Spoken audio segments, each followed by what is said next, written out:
450,000 people awaiting trial in city and county jails across the United States.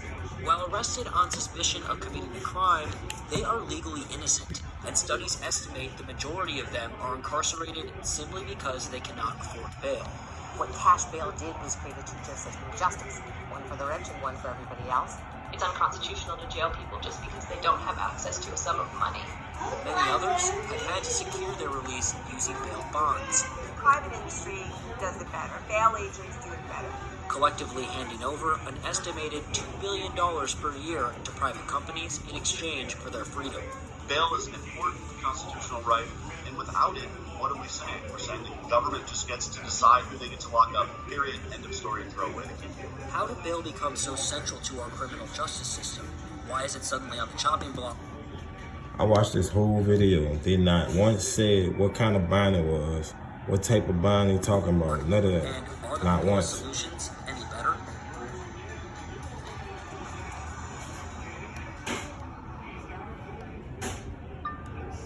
To They act so understand how we concerned. got here, we need to They start did with the not fact that speak 40% of on people what kind of in the bond you're United on, States so you can cannot understand the afford a guidelines. $100 emergency cost.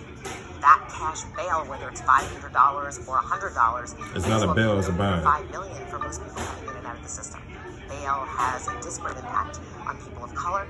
It has a disparate impact on people from low-income communities and on women and moms. The average bail is about $10,000 for a felony charge, while even cheaper bails for misdemeanors can routinely run $500 or $1,000. That makes paying bail impossible for many, leaving them to await trial in jail. Jail is primarily for others awaiting trial and those serving shorter sentences, while prison is usually for convicted criminals serving out longer terms. But even a small amount of time in jail Like, yeah. We're live. You're live on Nova Speak. But this the guy had inspired me to start digging and figuring out what's going on in society and why things going the way it's going for us. So I'm gonna put you into some of his material, his content. So this is one of the guys that inspired me, the Morris Nation. I'm not saying I'm into it, but it put me on game. A pencil and pen, take some notes. So, Because we're here today to assist in solving some problems. And one of the problems is the misconception of what a driver's license is and what it's used for. The fraud of a driver's license is not in your interest. Now, from a scientific perspective, if you're going to kill a river and some people live below the flow of the water and you want to take their land, what is one of the things that you do politically in order to stagnate their development and growth? You build a dam, don't you? And you start regulating the water, right? And when you regulate the water that flows free produces fish, feeds the wildlife, nourishes the land, moves the sediment according to the moon to keep nutrients going to the land. When you stagnate it, then you get mosquitoes, leeches, and everything, and the water gets black, doesn't it? And you call it death, don't you? And you can talk that person into selling that land for a little bit of finance, or you can starve them out, can't you? It's called movement. So water that stagnates is called dead water, isn't it? But water that flows is called living water, isn't it? The license is based on that. It is to stagnate your flow. If you can stagnate the flow of a people, you can stagnate their economy. And if you can stagnate their economy, you can stagnate their life. If you stagnate their life, you control their family with just that instrument, and you stand back and just reap in the benefits. That's what the license is for. If you didn't know it now. You need to examine it for what it is. Now, bring on our guest speaker, Brother Taj Tariq Bey. Brother Taj, I met Brother Taj 10 years ago, and I've been working together since then. Today's lecture is titled Driver's License Identification Fraud. Right now, I bring you, as you all know, Brother Taj Tariq Bey. Son Moors, This is my dude. most of Moors, most of you are already familiar, but those who Check are out his not, broadcast, take etc. a pencil and pen Right. and take some notes. He helped me Because we're here figure today this to all out. I figured assist what in I solving got. some problems. And one of the problems is the misconception of what a driver's license is and what it's used for.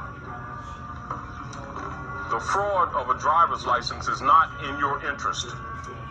When they gave you that driver's license, it was to incorporate you as a corporate person, was not an instrument for identification. So y'all remember this video I showed y'all, and I said in this video that the sheriff hook you up with a license. License to do that. The sheriff office help you out with your license. See that? License, you know what I'm saying? Help you out. with Okay, your license, about to show you. situation. Then your license. About to show y'all that they hooked you up with a license number. Okay. You see that?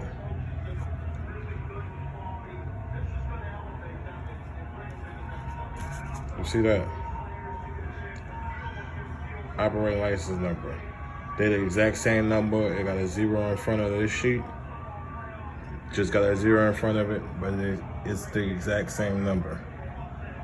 So that's how you're able to contract. That's how you able to get your bond. I just put in commercial bond. We're gonna go down to the this kind of bond. We're doing this together.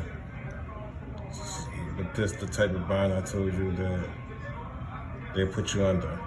So you see you got your license to bond, right? How you get the license to do it.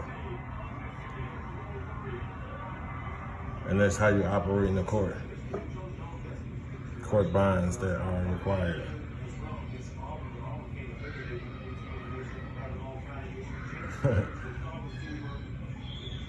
You'll get it in due time. But just let you know, I'm not shitting you. Just underneath commercial bond. I'm not shitting you. We're gonna get more into commentary a little later. But you know what I'm saying? I just Googled commercial bond, scrolling, so you can see what it's all for. You know what I'm saying? It's for when you're doing business. So what these mortgage guys talking about is not far-fetched. So I just showed you how everything is connected and how these people are in cahoots. You don't get a license to get these bonds until you get put in jail. And another thing I want to verify and want to be known and to be understood, when you're getting bonds and you're dealing in bonds, it's for loss of collateral, or loss of collateral meaning a loss of money, or you lost out on something, or profit. So when you're dealing in criminal cases, which the Constitution states there's no crime unless it have a victim, a living, breathing person, a carcass delicti, it say that for a reason.